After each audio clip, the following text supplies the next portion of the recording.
Bonjour. Yeah, so this talk will be in English, and we are very pleased to have this prestigious panel today to discuss about the limits of contemporary drawing. So with Kate Farlane, co-director of the Drawing Room London, Agnès Callu, historienne and curator at le Musée des Arts Décoratifs Paris, Elsy Lahner, curator at the Albertina Museum, Vienne, and Brett Littman, executive director of the Drawing Center, New York, who will animate this debate. Enjoy. Thank you, Karen. Very pleased to be here today. I will try my best to speak slowly. I'm from New York, so you have to excuse me. If it gets too fast in English, just tell me to slow down.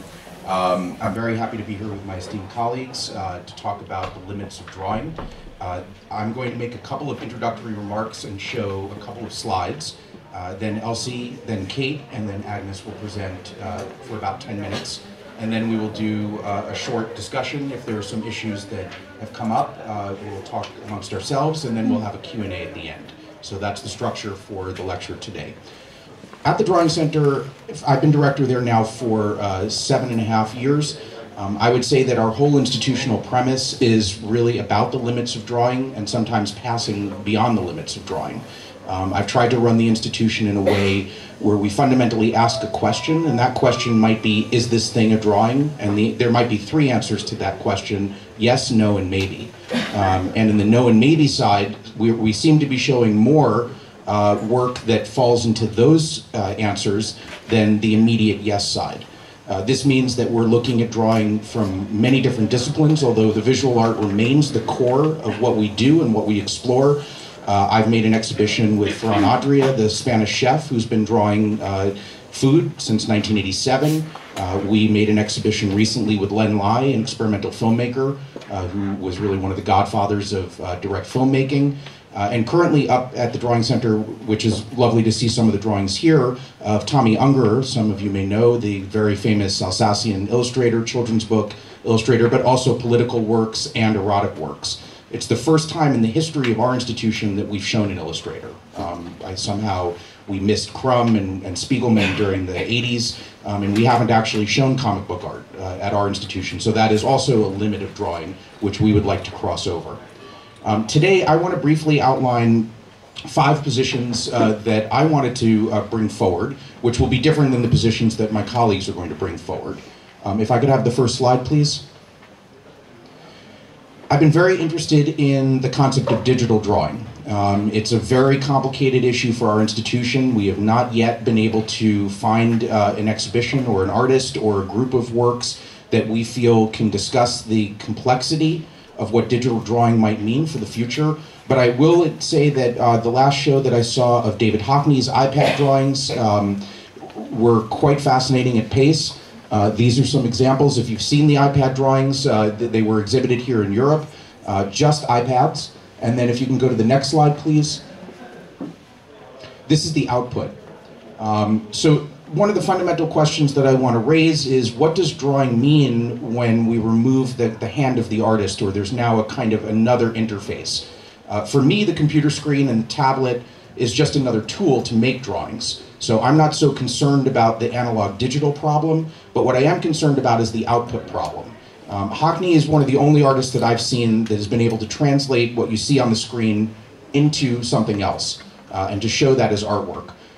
And there are a couple of other examples. Harold Kohn, an artist that you probably may not be familiar with, had a project called A Turtle, and also a computer program called Aaron. I spent a lot of time with Harold in the 80s when I was in college. This program was trying to teach basically a small little computer that made drawings how to redraw Lascaux caves. So for 4 years he ran the program continuously every day, and the program was learning how to actually make better drawings. And he was interested in whether or not a computer can make drawings and can learn from its mistakes. If we can move to the next slide, please. I think at the Drawing Now Fair, the idea of scale is not as much of an issue, but I think in the US, we're not seeing as many very large-scale drawings. Obviously, when we think about drawings, we often think about the idea of intimate, something that's easily, on a letter-sized paper, A4. One of the most interesting practitioners of very large-scale drawings in the US is Robert Longo. I had the pleasure of visiting him in the studio to see this piece of the US Congress. It's about 20 feet long, maybe 30 feet long by about 10 feet high. You can see by the scale of the people looking at the work. And this was displayed at Metro Pictures. So what would happen if we could really expand the scale of drawing? I mean, obviously there's a limit, a physical limit, to drawing in terms of paper size. And I actually worked at a place called Dieudonné, which is a hand paper making nonprofit in New York, where we made paper, not only made paper for artists to draw on, but made paper as art. So I do know that there's a size for the decal, for the paper itself, that you can make, and commercially you can only buy paper at a certain size. But the question then becomes architectural scale.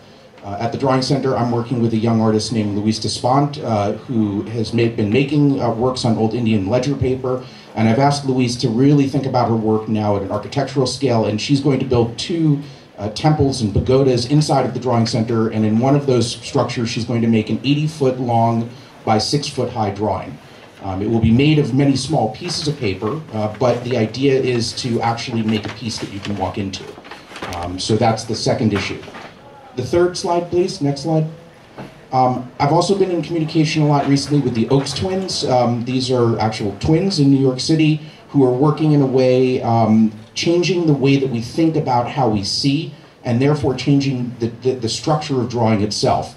They use these kind of headset and also curved paper that they make. If we can go to the next slide, please. Oh, never mind, sorry, go back. This would be an example of the easel, and what you see in the background is their sketching. They actually close one of their eyes. I mean, what they're talking about is this concept that maybe drawing the way that we look and the way that we draw flat is actually not the right way to think about vision.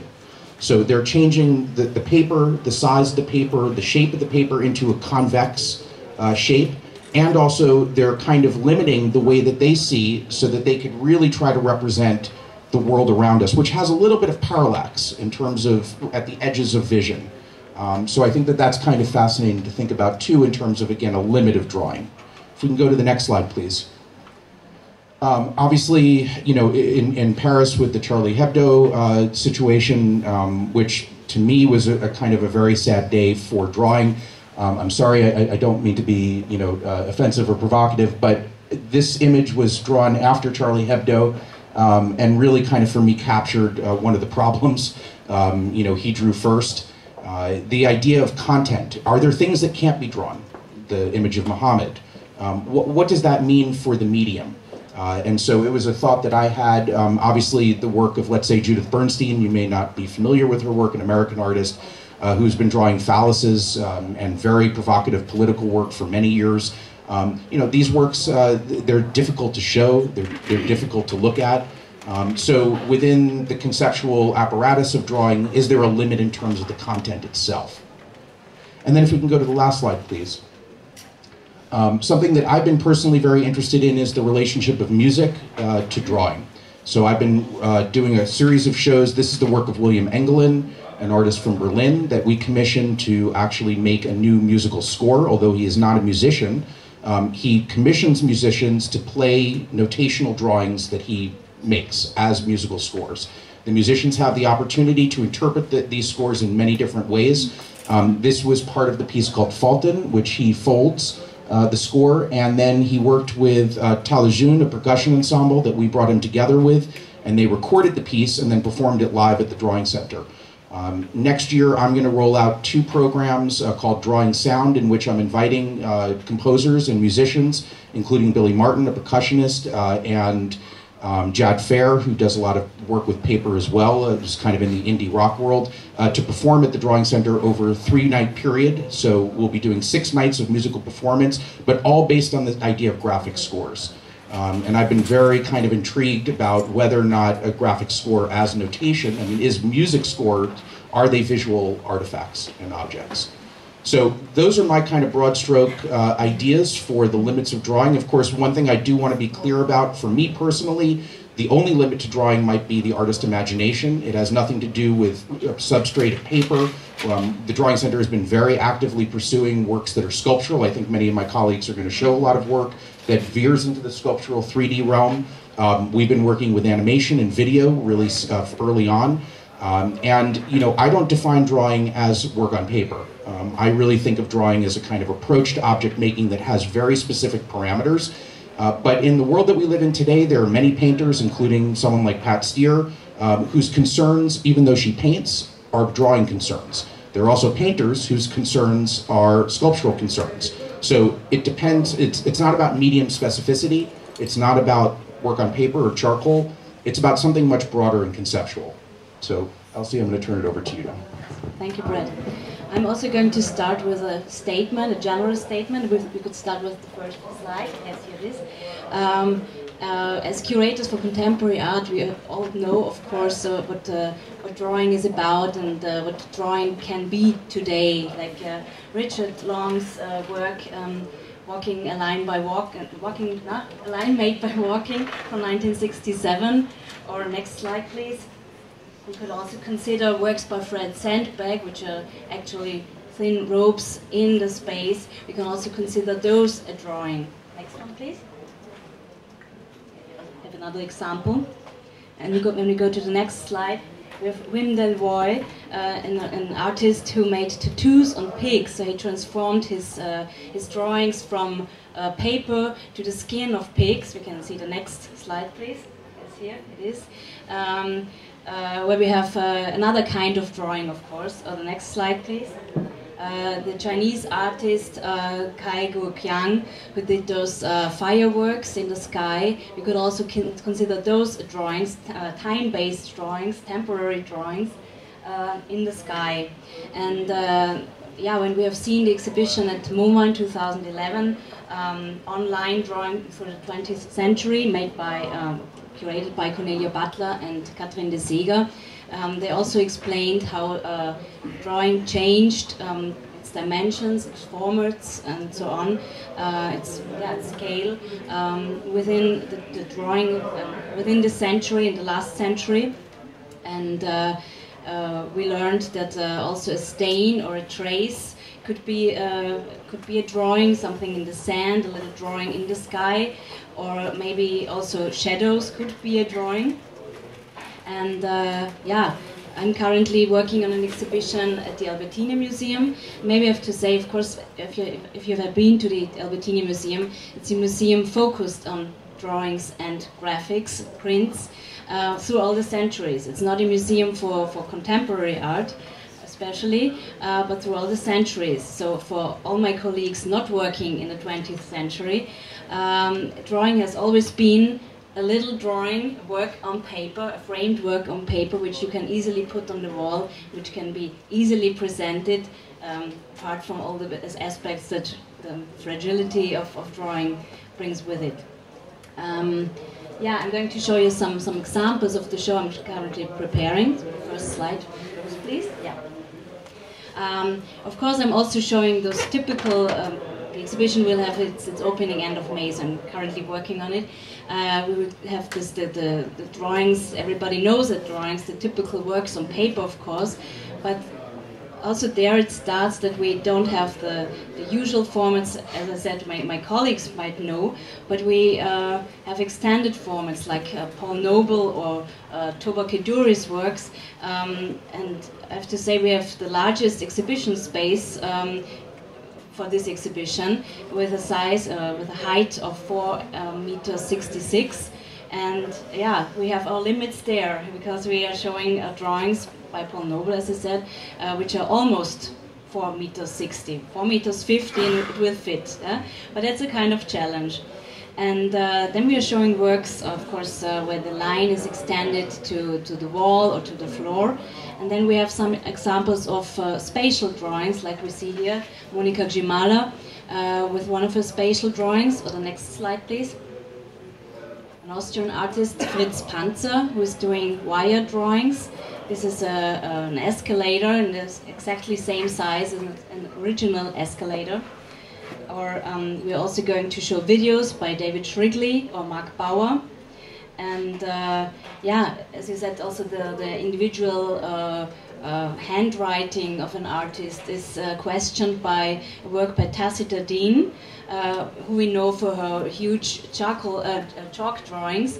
And in our exhibition, she's going to show a work with appropriated drawings, where she found some drawings by another artist, Martin Stecker, and she made some collages where she used photography and other images, postcards, to combine them with the drawings she found. And that's also another interesting aspect. We're also going to show some works that deal with the traces. Yeah? And if we show the next slide, please. We're going to show another Austrian artist, Nikolaus Gansterer, who is dealing with traces of spaces. He's doing some kind of yeah, machines or instruments where he's trying to yeah, get the circulation of the air to draw something, or the movement of the water, the waves, to draw on a little sheet of paper. And he's also doing some performances where he's including those traces. And as you can see here, he's got some balloons. And here's when the visitors enter the space, they will move those balloons, and they're starting to draw on the paper. Next slide, please. And here you can see one of the performances. The next slide, please. So as we know, of course, Joan Jonas or Therese de Kersmaker, she's also doing performances. We have some recent examples of those, because this exhibition for us is a kind of survey, a kind of overview and evaluation what drawing is about within the last 10 years. Who were the artists that found maybe new ways of drawing. And of course you could say a lot of museums had similar exhibitions, but again, we didn't, and we need to explain it a little. Yeah? We need to explain everything I just said, we need to explain it in this exhibition. And then we're going to have another example. Next slide, please.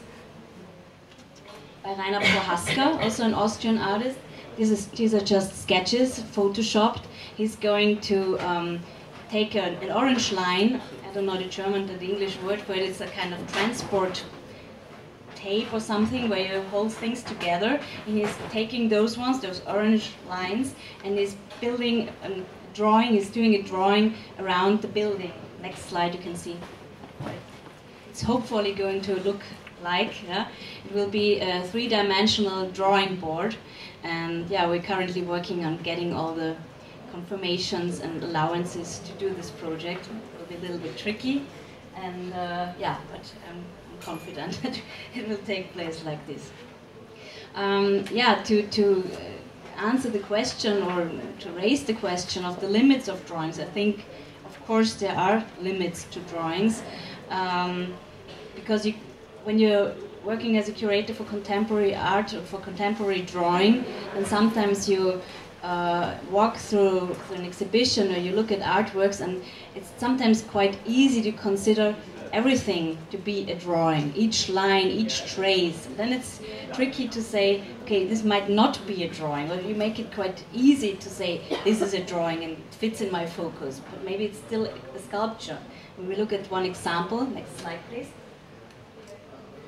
For example, Gilvinas Kempinas, this famous fan work with the cassette tape, the tapes, yeah? Moving in the air. This could be a drawing, yeah? But then, is it a drawing? I talked to an artist once and said, yes, of course you can say it's a drawing. Okay, but I said it first, is it a drawing for you? And that's a question, I think it's quite important. Is it just a drawing when the artist considers it as a drawing? Or is this something we have to ask ourselves, or the audience maybe? And yeah, And the other limit, I already mentioned it, is of course for a museum like ours, for a collection, there are some restrictions, maybe conservatorial restrictions when it comes to fragility, to light exposure. One of our famous drawings in our collection is the Dürer hair. We can't show it all the time, of course, because it's very fragile, and we have to spare days, so we get an exhibition to show it again. And yeah, there are some restrictions, and of course also challenges for us, depending on the size of the works, on the storage, on the size of the storage space we have. And yeah, we have a guideline, a museum guideline for the Albertina, which says we're supposed to collect works on paper. Yeah, this stopped with us. Yeah? I can show you an example. Next slide, please. Of a work we acquired 2 years ago by Birgit Knöchel. This is a work where she is drawing on paper, and then she has thin paper lines which move into the space. So the line again is extending into the space. And this was quite a challenge, I can tell you, also for conservators. They had to make a kind of certificate, of course, but also film it, the setup, and again, when it was taken down and put to the storage, and was done with the artist. And we said, okay, when the artist is still alive, she comes and she helps us install the work the next time. And yeah, but we have also to think about what happens if she doesn't live anymore. What's then? Yeah? So these are challenges which I like a lot, but of course, yeah, that's something we have to deal with. And yeah, of course, also questions that were raised in recent years, how to collect performances or how to collect time-based works. That's also something we have to ask ourselves now. How do we deal with that? And yeah, I think we still have Albertina have a rather conservative view on drawing still, so I think it will take a while till we talk about comics or even street art as drawing. That would be my short statement. I think we should turn the mic on. Can you hear me now? Yes, great. Okay, first slide. I'm just showing this slide because we share this building. This is the home of Drawing Room, which is a non-profit gallery, which focuses on international contemporary drawing. And we share this building with artists, and we've sort of grown out of an artist group. So that's quite important in terms of how we program. So we set out 15 years ago, three curators, including myself, to provide a platform to research and present international contemporary drawing. And we didn't start out with a definition of drawing or a theory that we were trying to prove. In a sense, we were decided to try to explore the limits of drawing. So our programming choices are made by the studio visits we make and the work we see there, and the way in which contemporary artists talk about drawing and the role of drawing in their practice. We find that drawing can be many things, that it can be an activity, it can be a mindset, a way of conceptualizing artworks, and of course it is also very much appreciated still as a medium with its own very special characteristics and qualities, predominantly those associated with line, but also with topology, the work surface, the beauty of dense graphite. I'm going to use a few examples of exhibitions that we've put on at Drawing Room to illustrate the manner in which our programme explores the limits of drawing. In 2012, we represented a solo exhibition of Franz Erhard Walter, who was born in Fulda, Germany in 1939. And the exhibition included groundbreaking work from the late 50s, 60s and 70s and his latest drawing project. Next slide. So in the early 60s, Walter began to experiment with paper as the work itself, rather than just as a ground. And here you see a piece that he made in 62, 63, 16 air enclosures. For this work, he stuck together 2 sheets of paper and blew air into them. And then the next slide, please. 3 broad bands here was inspired by the work of such as Pierre Manzoni's line 1,000 metres long of 1961, which positions line as a conceptual idea as much as a physical entity. Then if you could go on to the next slide.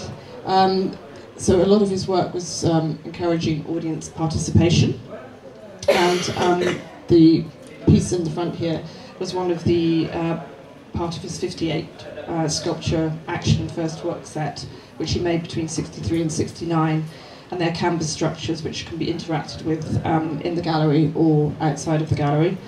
And if you could, the drawings behind, what he calls after drawings. So these were made in response, they're quite sort of emotional, gestural responses to the experience of people interacting with these instruments.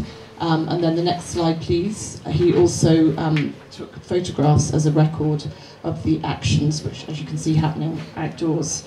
At the end of the exhibition, he installed the exhibition with us at Drawing Room, and he made a very accurate drawing of the installation, which included lots of measurements, and he actually redrew all of his drawings. It is not therefore surprising that he was able to recreate. Can I have the next slide, please? The next part of the exhibition was actually his journal, which amounted to 524 pages going back through his life, and the various advances he made. Can you go to the next slide, please? So for Volta, drawing is not a static medium, but rather a materially fluid generator of work processes, conceptual experiments, and imaginative participation. Then the next slide, please. We have Monica Rubella, who we did a show with in 2009, and her work, if you could have the first slide, please. Her work very much stemmed out of her admiration for Fred Sambach, whose name's already been mentioned, his string works. She uses a ready-made line in the form of sticky tape.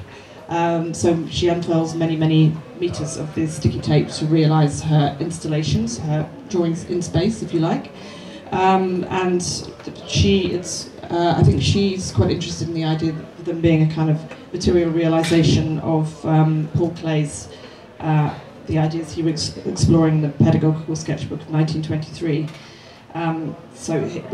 Clay was obviously introducing the idea of a line free of any ties with the mimetic. And similarly, Monica was here trying to describe her experience of walking around unfamiliar London streets without actually drawing the streets themselves. Of course, drawing has been the great liberator of sculpture, going back to the 20s and the radical constructed sculpture of Gonzalez and Picasso, assemblages of wire, cardboard, and whatever was to hand to represent things in the world. If we could just through the next few slides, please. So this is, oh yes, okay, so, yeah, if you could go to the next slide, thank you. Okay. So these are all Monica Gramalla's exhibition. And then this title of this exhibition probably aptly describes what we were trying to do. So we were basically really trying to decide whether the language of drawing and of sculptures are intertwined, or if they continue to exist in parallel. So we included these artists, and this is the work by Bojan Sarcevic, a Serbian artist. He is actually a bit like Monica, is working with the found line. In this case, it's actual tree branches with hair, which is brought into the gallery. They seem to sort of sprout from the wall in a very minimal way. Then if we could have the next slide. So that's a more detailed shot of the work. Then this is the work of Knut Henrik Henriksson. And he was born in Norway and lives in Berlin. This piece, he's just constructing here a piece which is called Black Avalanche 3, and it's using wood chip paper, very humble material, popularised by the Bauhaus in the 1920s. So he, in this instance, he was pouring graphite powder from the scaffold that you saw in the earlier picture, and it was down to chance, the fact that the wood chip paper has lumps in it, therefore the charcoal adhered in certain areas. So it was very carefully planned, but delicately applied, but it was subject to chance. Next slide, please. Then if we just go through these quite quickly, this was some other works that were in the exhibition, just to give you a sense, if we just work through the slides. Next image, thank you. Then this is work by Dan Shortown, who's a British artist living in New York. Dan Shortown's work is about surface, so this was the other area that the exhibition looked at, rather than just line in space, very much concerned with topology, and so this is very heavily worked surface, which is many layers of graphite, which is sanded. On to the next slide, please. This is, and then the work is positioned on the floor, or it's hanging. Next slide, please. And then a London-based artist called Anna Barrable, who actually lays paper over objects, in this case shutters, and applies many layers of ink or graphite, so she's created a very direct impression of the work. Next slide, please. And this is also work by Anna Barrable, where she's coated the paper in graphite on both sides, and then she's wrapped it around herself to create a very sculptural piece. Okay, on to the next slide, thank you. Oh yes, so then from abstraction onto very figurative exhibition. If we could go to the next slide, please. So we worked with the Polish-born London-based artist Alexandra Mier, and she made this, if you could just go through the images, she made this massive mural collaboratively with the production team working in the public eye for 3 weeks.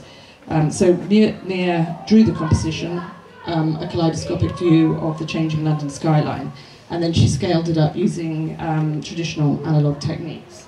And assistants were brought in to colour in her composition, and her drawing tool of choice is the Sharpie pen, essentially because it's something that is to hand. So this collaborative artwork is interesting because it raises the issues of authorship and challenges the long-held association between a drawing and the exquisite touch of the artist. Okay, I think I have my time. One. Okay, I think I'll stop at that point, actually, because I think I'm trying to bring it on. Thank you.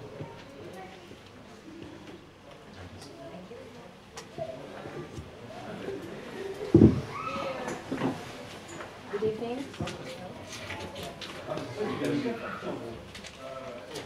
Good evening.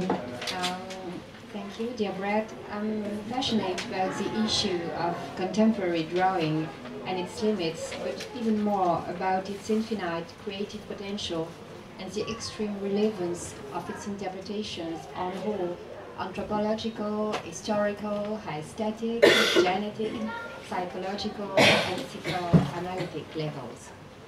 I've been exploring the subject since the academic year 2012-2013 in the course of my doctoral seminar entitled Epistemology of Drawing, Concepts, Readings and Interpretation from the 19th to the 21st Century. Practicing epistemology consists in identifying the conditions of production of knowledge of drawing, in understanding the condition to generate this knowledge, and finally, in judging the value of this knowledge.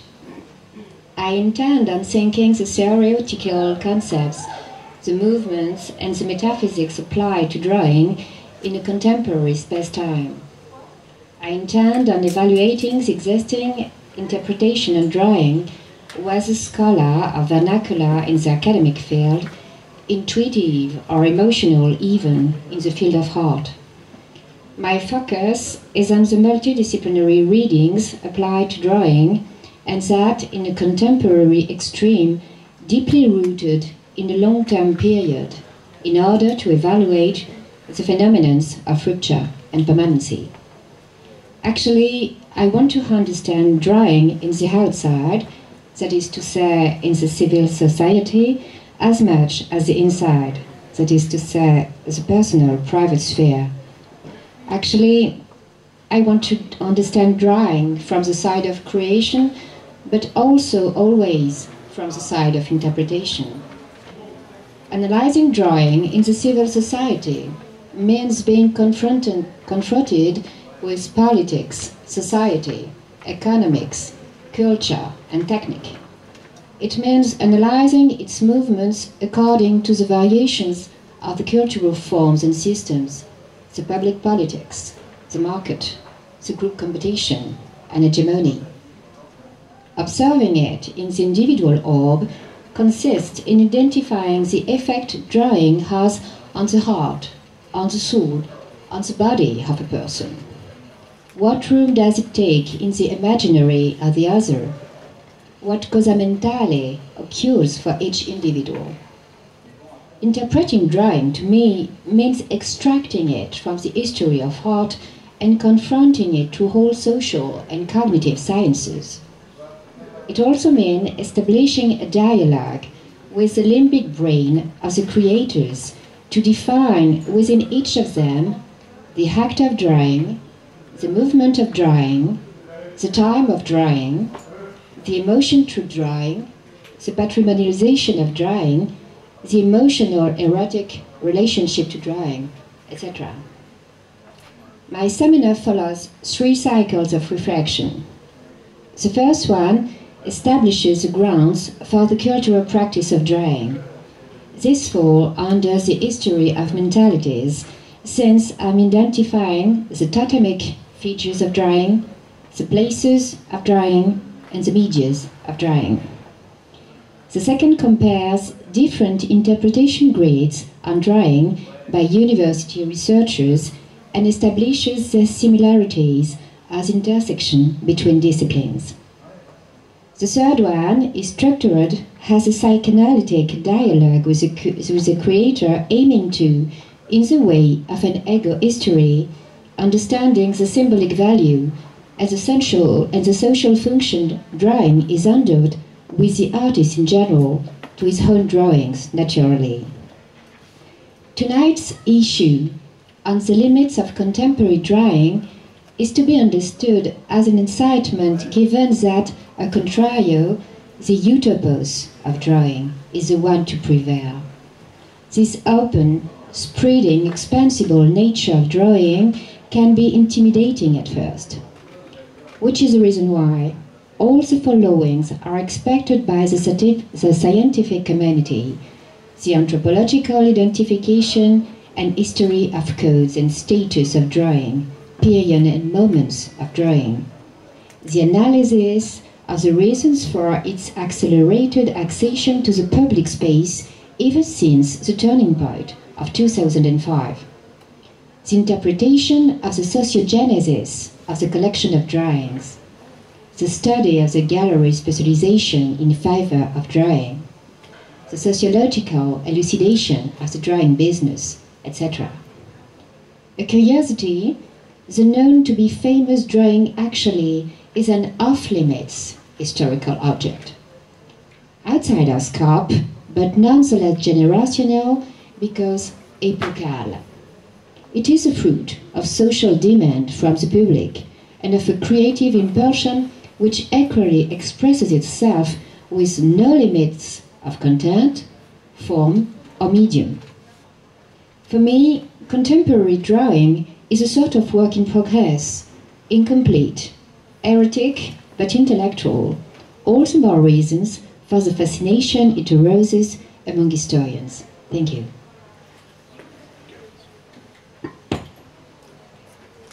So I wanted to follow up maybe on 2 points that talking about the limits of drawing and also how institutions define drawing. I mean, one thing, Kate, that you mentioned, in terms of the drawing room and its founding is talking to artists and kind of coming as out of an artist-run space. The Drawing Center, in some ways, although founded by a curator, was similar in its genesis. And I must say that, I go on a lot of studio visits, and there's something that's fascinating about artists pulling out works and defining them as drawings. I mean, I see very few works on paper these days. That's for sure. And I think that a lot of artists are defining things as their drawing practice that they can't define any other way. So it becomes a kind of default position. But I do want to say that at the Drawing Center, we've taken an approach where really we want to listen to artists. I mean, that's how we've defined what drawing is. It's not an intellectual pursuit. It's not actually, we don't have a horse, so to speak, in the art history race. We want to understand what artists are thinking about and why they're calling drawings drawings. And I just want to say a couple of words, like these are the kinds of things that people say to me when they define their drawings. These are studies, thinking, notational, provisional, informational, their process. It's about writing, they're inchoate. That's the way that drawing is being defined by artists. So I just wanted to ask Elsy also, you know, in terms of the work that you're doing, what are some of the words that you're hearing, adjectives, adverbs, that define drawing from an artist position, not from a curatorial position? Well, I think what's interesting is that those words are used, as you've just mentioned, but there's a lot of artists who are using drawing as the finished medium, which is, and they don't like to think of their work in that way. So it's almost going back to an earlier time where art drawing used as presentation drawing, so they're finished drawings. So somebody like Paul Noble would fall into that category, for example. So he's, you know, his work is very conceptualized. It's kind of worked out in advance. In fact, years in advance. His Knobs and Newtown series was all conceived, and then it's executed, you know, using a kind of painstaking process. It's not remotely intuitive. It's not remotely inchoate. It's very, you know, it's kind of hard grind to kind of get it all out. And I think there's a lot of artists who are really looking back at the medium of drawing and as a discipline. That's what I find quite interesting. So going back to the traditional materials of drawing, paper and graphite, but sort of pushing those as far as they can, whether that be scale, but not necessarily scale, maybe looking through the kind of subject matter they're exploring. Am I holding the, is it just? No. It's, okay. Is your mic on still? Oh yeah, maybe. No. Yeah, so I think that a lot of the artists that we've worked with have talking about drawing in those kinds of terms. It's very much a conceptual tool. I mean, more than anything, it's linked with thought, with the generation of ideas, which of course goes back to the way that Vasari talked about drawing in the 16th century, which is as a generator of thought. And taking, even in that time, many forms. So I think that's how artists see it as the most valuable tool, which is why artists are so passionate about drawing when you start talking to them, and they always have kind of favourite drawings that they love, and that, you know, is very often kind of traditional drawings, graphite on paper. Yes, I could you know all about. I could simply agree. I think it's an approach, and I think it's also something just to do with time sometimes. If, of course, it's just a little sketch, then it's a doodle, then it's done quite quickly, like we do it when we're on the phone or something like this. But sometimes it's some special process where the artist takes his or her time to do a drawing, and it's about the slowness of drawing and doing something, almost a photorealistic drawing in a very neat and neat manner, and then it's maybe something. Like you can see that the fair also, I saw some examples yesterday, some images from TV or from the internet, very quickly done and quickly at the surface, and that are also vanishing very fast again, and the artists are taking those images and draw them, and that's about the slowness of it, making it slowly and making it, it's the process of doing it slowly and making it last. I don't know. Well, I do want to clarify that even though I've chosen a lot of words that seem to make drawing sound secondary, I actually think that artists are, particularly, maybe it's in the US and in Latin America more so than in Europe, are thinking of things, the idea of the inchoate, as being primary. So I don't think that they're thinking of their drawings as unfinished, they're actually thinking of elevating that particular value of drawing in a new way. So that might be something that you know, it kind of is a counterbalance to the point that you're making. Yeah, I agree. The other thing I wanted to just briefly mention is, and again, this is really a more institutional issue, the Drawing Center has been really struggling to change our mission statement for 8 years since I started. I mean, the first thing I wanted to do was change the mission statement. Finally, I think last week we changed it. It's not published yet, but we've really been dealing with this particular concept because for me at my institution today, as I mentioned, you know, the visual art, of course, is primary and core to what we do. We always are looking to artists and thinking about artists, but basically the first sentence now is going to read, the Drawing Center explores drawing in relationship to contemporary culture as something dynamic, relevant, and contemporary to art, relevant to art and creative thinking. Because I'm finding more and more as I'm talking to architects, urban planners, chefs, engineers, mathematicians, that they're using drawing as well, and it's not, again, as something secondary or necessarily as purely notational, but as a way of communicating ideas. So, you know, you talked about the Albertina. I mean, I can only imagine the kinds of complex nature of trying to collect contemporary drawing, that's particularly drawing that comes off the page, that's in 3 dimensions. You know, Kate, you've done a lot of shows at the Drawing Room that also kind of push boundaries like we do. We collaborated on Drawing Time, Reading Time, and the show that you had also dealing with similar issues. I mean, during that show, we actually showed the drawings of, the paper scraps from Emily Dickinson's poems and Robert Balser's microscripts, which we distinctively said was not art, but we wanted to see that in relationship to other artists that were using drawn language. So again, you know, where is that boundary? Where is the limit? And what can an institution that deals with drawing do without going beyond the limits of the medium itself, where it becomes then maybe something that seems irrelevant to the discussion? I mean, I do think that is, you know, as you say, drawing underscores so many other disciplines, and I think it is interesting to consider all of those, but then you also, I think it's also necessary to kind of confine the parameters of what you're doing as well. So I think there's always a kind of struggle with that. Well, you know, I mean, recently, a couple of weeks ago, I mean, we had this pretty interesting situation with the lead critic of the New York Times, Roberta Smith, who really actually totally destroyed the Drawing Center in a review of the Tommy Ungar show, and said that we were repressive against drawing, that we had been, our approach maybe had been kind of anti-drawing. You know, I'm not sure I agree with her, obviously, I mean, because I'm, you know, thinking about drawing in other ways, but, you know, maybe by moving the discussion outside of the art world, it becomes a little bit more uncomfortable for the critical world to accept those kinds of things. I surely don't feel that I'm repressive against drawing, but I am interested in what drawing can do, and, you know, the kind of traditional idea of fine rendering is less interesting to me at this particular juncture in time. I am interested in the history of drawing, and we continue to make shows that deal with the history of drawing, but I think we have to look at it through the postmodern lens. And that's really an angle, you know, with which the Drawing Center, we can take that position. You don't work historically. I have a, I mean... Well, yeah, we were our previous... Can you hear me with that, the microphone? Yeah, sorry. Yeah. Is that okay? Yeah, the previous exhibition we did include work by Egon Schiele. So it was looking back at the work of Egon Schiele through the lens of contemporary artists, in particular women, female artists, and interpretations of the naked. It was called The Naked, descriptively.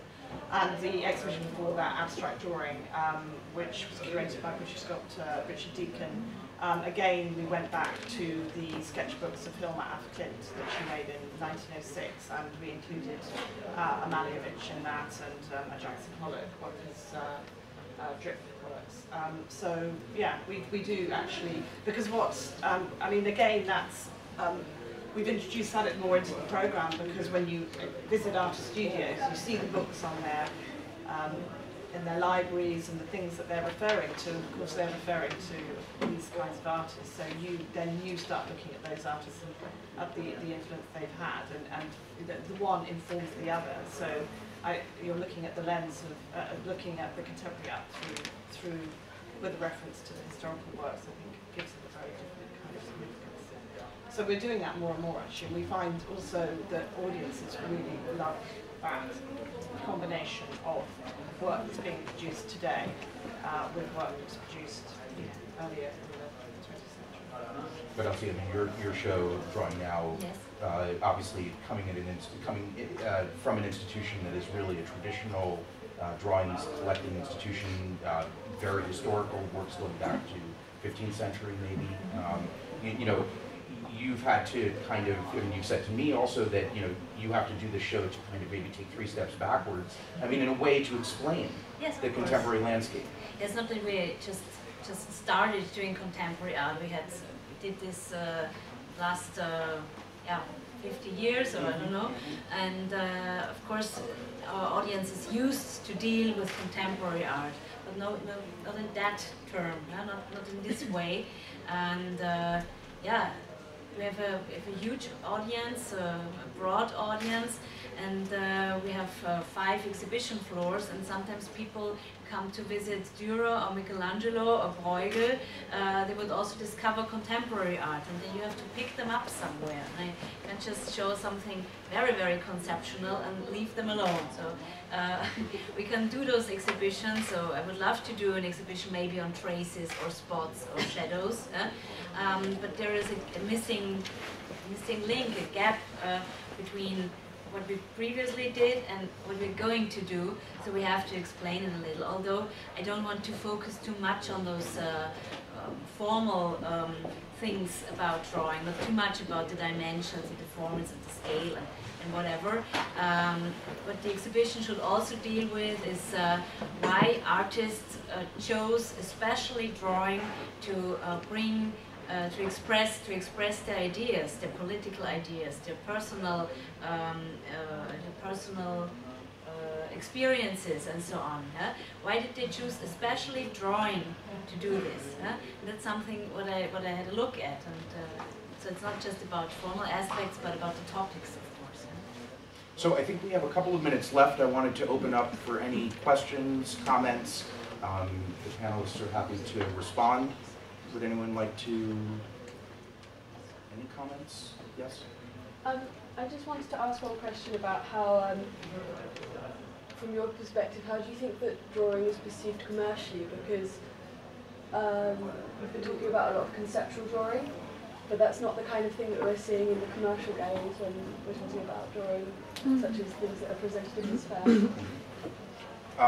Well, you know, part of my feeling about the Drawing Center, I mean, tied up with the idea of whether or not drawings are commercially viable and the kind of aesthetic of drawings that might appear in this fair or other fairs or in galleries, you know, was that for many years our institution kind of took a defensive position about drawing. It is legitimate, it has commercial viability. I think the realization that I had, the kind of epiphany, was I had worked at PS1 before, and Glenn Lowry, the director of MoMA, and I went to lunch when I started at the Drawing Center. And at that moment at MoMA was the Mira Schindel, Leon Ferrara show, the Judith Rothschild collection, which was all drawing. Our institution was founded as kind of anti-MoMA by a curator from MoMA who was annoyed that every time she proposed a show that they said, great, we'll put it in a closet on the 2nd floor. So in some ways, you know, I said to Glenn, well, we won. I mean, basically at this point, MoMA is top to bottom, 6th floor to 2nd floor, all drawing. Yeah. It is viable, it is legitimate, it is commercially accepted. There are many artists who only draw, they're selling their work. If institutionally it looks like we're pushing an agenda that is more conceptual, that may be true. You know, I feel that in some ways, my job at the Drawing Center is to continue the dialogue. That's what we've been doing for 30 plus years, but creating a body of discourse around the medium. I wouldn't say that we're eschewing, you know, we've worked with a lot of artists that are showing in this fair in the past through a variety of different programs, but, you know, I feel that our role is really as explorers and as a think tank. So that's my kind of approach to it. I mean, we survive, we exist through something we called our drawing biennial, which I was going to go on and talk about, which is it's how we set up the drawing space. We had no funding at all, so we sent over 100 artists a sheet of paper wrapped in tissue and asked them to very kindly make a drawing for us that would contribute to an exhibition and that we could sell in order to set up a drawing room. And we had a really fantastic response to that, and we made a fantastic exhibition, and we sold everything and that has enabled us to set up the space. But I mean, what it also did was it was an endorsement from contemporary artists that they thought that London and Europe needed a space that was really going to explore contemporary drawing. So this has become something we do every 2 years. And at the moment at Drawing Room, we've got 263 drawings, which is a record. And they're all sold, they're all, we send the artist the sheet of A4 paper, and so it's an invited submission. We invite the artists.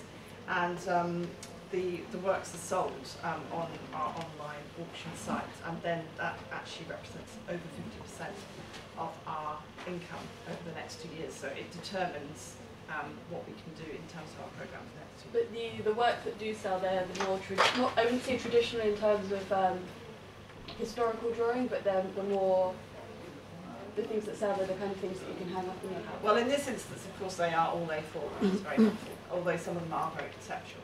But they do basically all sell. But yes, you're right, scale is a factor, definitely. Yes, I just would like to say one word about Charlie Hebdo, because it's an enormous trauma in France. Just 2 words. The Charlie Hebdo attack revealed the out-of-scale metaphorical power of the political cartoon. That particular type of drawing bears an enormous source of proposals and strike force in contemporary societies where images are dominant. The iconic symbols brandished by the reporters and cartoonists of Charlie Hebdo are both universal and typically French. Their immediate readability and interpretation go beyond boundaries, and at the same time, their strokes and the agility of a made in France and its multi-secular tradition contribute to a French cultural exception. The attack were aiming to eradicate freedom of speech in its graphic form. Instead, it reinforced, and the march which took place on January the 11th proved it, a Republican awareness shared by many. Well, maybe we could, oh, yes, question. Oh.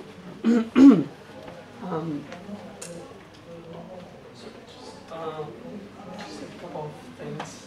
I'm studying linguistics, and there's the thing.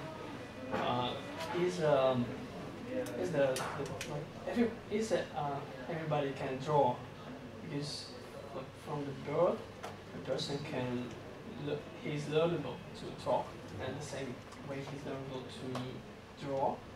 And then what appeared first, the art, the drawings, or the language? And else there's the thing.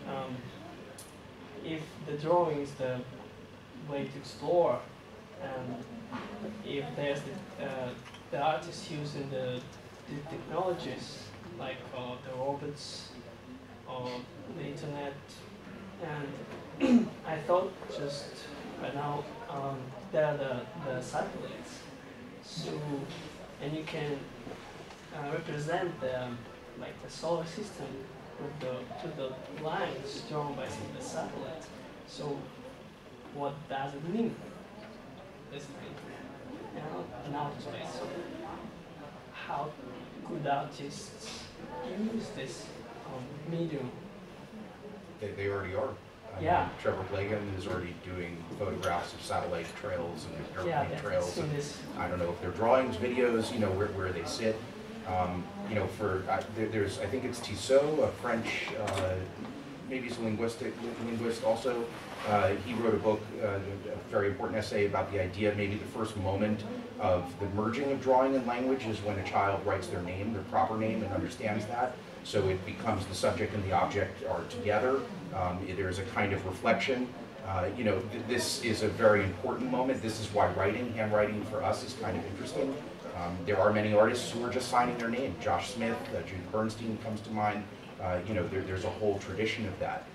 So I think that space is being explored, definitely. And more artists will be using the internet or satellites or airplane traces, and call them drawings or call them art. That's clear.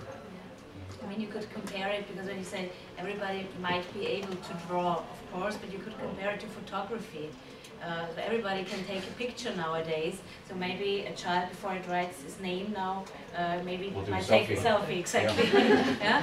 Most likely. Yeah? Yeah. So it's just a question of what you would like to express and whether this is art. To say it with Pierre Besmuth, everybody's an artist, but only the artist knows. Yeah. So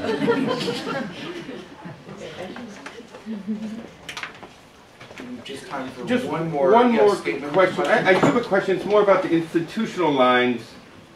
If every museum in the world could show Steinbeck or the artists that work interdisciplinary between sculpture and drawing or music,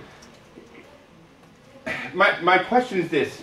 As a sculptor and a video artist who somehow stumbled into a project that needs to be drawing on paper, conceptually to exist, I'm very happy that there's institutions out there that deal with drawing as a subset of what I do that's different from all the other things I do.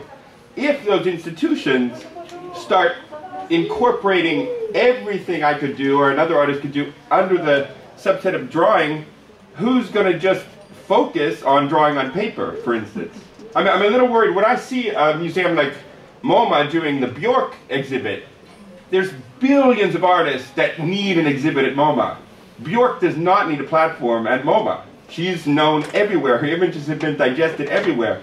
So the problem becomes, where do artists go that are just dealing with something modestly called work on paper if all the institutions are now excited about the idea of drawing doesn't have to be on paper anymore, and more or less all the work I would make that's not on paper is shown everywhere anyway, but the stuff on paper just gets ignored because there's no one looking at it anymore. It's a little bit of an exaggerated question, but you understand the point. It's a valid point. I think you can clap. I think that's fine. You know, I mean, listen, I think that the reality of all mediums is they're constantly evolving. I mean, you know, if institutions are just going to kind of dig in and say, you know, if the Drawing Center only, next year I said, for the next 10 years I'm only going to show works on paper, I don't think I'd be doing my job, to be totally honest. There's going to be there are plenty of places that still want to show traditional drawing if we want to kind of define it that way. But the good news is, since you're working in a multidisciplinary way, for instance, the Drawing Center now has a program called Open Sessions where we're trying to encourage artists who maybe don't necessarily draw in that's the primary thing that they do, but they want to explore it, and that can be works on paper, can have a residency for 2 years at our institution. You don't have to be in New York, you can do it by Skype, and we have 54 artists working around the world like yourself, who are working, you know, sometimes they're botanists, you know, they're doing many different kinds of things, but they want to use our institution as the umbrella to think about drawing in any way that they want. I think that's valid, you know, from an institutional standpoint. For the Albertina, I can tell you, we will most likely show works on paper. Good, so you have a show at the Albertina coming up. Yeah, but it's also an interesting question because usually the Albertina was showing just works on paper, and it was 30 years ago. It was a very small museum with 16,000 visitors a year. Now we have 600 to 700,000 visitors a year. So that changed a lot, and this changed because we made some bigger spaces, but also because we also showed sculptures and paintings. Not just because of publicity reasons, but because it sometimes makes sense to show not just the works on paper, not just the drawings, but to get a bigger overview on an artist's work in general. And then sometimes we say, no, we don't want to show paintings. We showed Eric Fischl, for example, just with his works on paper. Yeah. We're currently showing Sturtevant just with her works on paper. And this makes sense. Sometimes it doesn't. Well, there's a lot of room. I mean, you don't understand Nancy Rubin's sculptures until you see Nancy's drawings. You don't understand Nancy's drawings until you see her sculptures. So I'm all for the umbrella being enlarged. It's more of just a question about structure, about institutions and attention from my perspective as someone producing things. It's hard to claw your way through it all. That's all. Well, we are living in a moment that's, you know, I think it's a crisis in the museum world in general, what the future of museums are going to look like. You're bringing up a much larger topic. I mean, we can't discuss Bjork at MoMA today. That's a whole nother position that we would have to take. But the point being, I would hope that we could all be quite expansive and really be open to this kind of movement. And by the way, in a decade time, I may not be at the Drawing Center anymore, and the next director could only want to do this kind of work. That's fine by me too. I mean, I think that that's, for me, the nature of trying to understand what drawing is in a way going in, kind of deconstructing, shaking it a little bit, trying to understand what makes it tick. I also think, the work that Drawing Centre has done, and hopefully the work Drawing Room has done, and Albertina, it's encouraging other institutions as well to include drawing as a crucial part of their programme. So there are many, many more shows now in major museum spaces and other kinds of institutions that are exhibiting drawings that wouldn't have happened before. So I think it has a kind of trickle-through effect that, so I mean, drawing, there are many, many more opportunities, I would argue, to exhibit drawing now than there were 20, 30 years ago, because it's now considered, because of the work of certain institutions who've really championed drawing as a medium to be taken very seriously. And so I think, so I mean, maybe that has to happen by shaking things up a bit and testing boundaries and limits and introducing many different kind of media to kind of just to bring the debate into the light and give it attention. Well, thank you, Kate. I think let's end there on a positive note. Thank you all for coming. I hope it was interesting to hear our discussion.